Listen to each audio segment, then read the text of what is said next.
Hi, my name is Angel Snyder. Have you ever been on the sidelines watching an extreme sport where that person in that extreme sport is not only risking injuring themselves but almost death?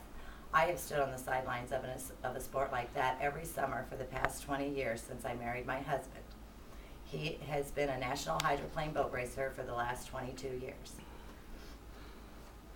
I know you're thinking that these types of boats are the large boats that you see on TV racing on ESPN, and they have the covered tunnels that they sit in, but these are not at all like that. These boats range from 7 feet to 12 feet long.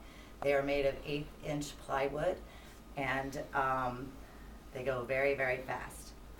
Now, today I'd like to introduce you to that sport of hydroplane boat racing. Hydroplane boat racing started back in the 1940s.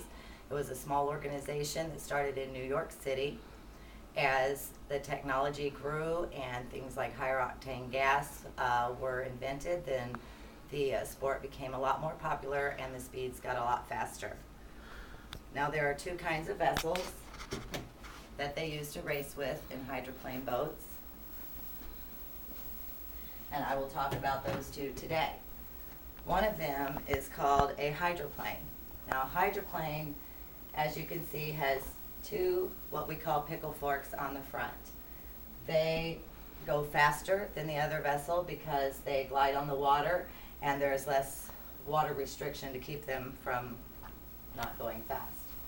The other type of boat is a runabout, and the runabout has a flatter bottom, so there is more water restriction, so therefore it goes 8 to 12 miles slower.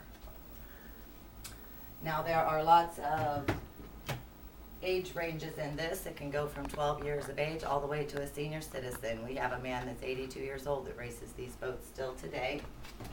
There are different classes. There's a novice class that starts at the age of 12, and those boats go from 35 to 42 miles an hour. They have a restrictor plate. Then there are several other classes ranging from A to E, and those classes go from 50 miles an hour to 90 miles an hour. Then there's the Super E class, which is of course what my husband and my children race. That can go from speeds of 90 to 100 plus miles an hour. You can race either one of the types of boats that we discussed in either class.